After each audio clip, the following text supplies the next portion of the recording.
Hi guys! Sa video ito ay tuturo ko sa inyo kung paano bumili ng load through GCash. Nga pala, bago natin simulan, kung hindi ka pa nakakapag-subscribe sa aming YouTube channel, i-click mo na ang subscribe button at ang notification bell para lagi kang updated sa aming mga video. Sa mga wala pang GCash app, punta lang kayo sa Play Store or App Store, search nyo ang GCash, then install. Open na natin ang GCash app.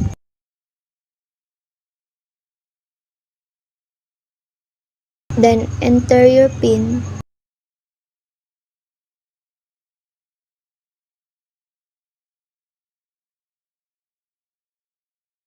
Nga pala, dapat meron kayong available balance sa inyong GCash account para makabili kayo ng load. Click na natin itong load.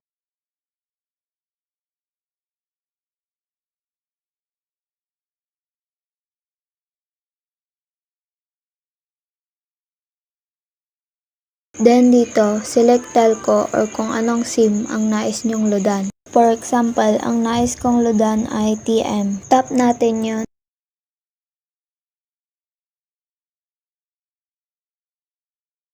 Then, ilagay ang mobile number.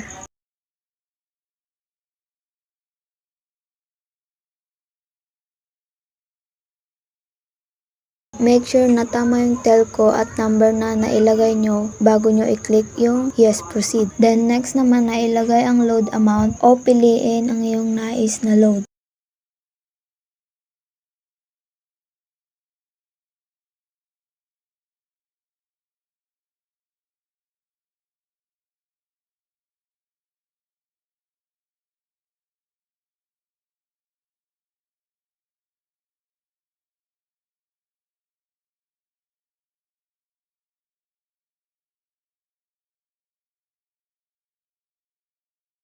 Ang napili ko ay itong Easy50 Double Freebie Pan Aliw.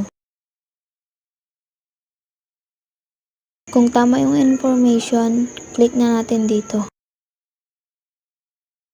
Then, ayun, meron na yung load.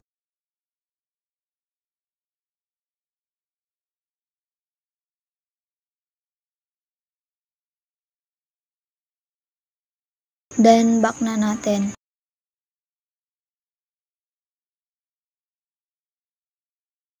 Ganun lang kadali bumili ng load through GCash. Hindi mo na kailangan lumabas ng bahay para bumili ng load sa tindahan. At nakatipid ka pa dahil wala itong extra charges, service fee, at transfer fee. Kung may gusto pa kayong ibang malaman about sa GCash app, mag-like lang kayo at mag-leave ng comment sa video ito.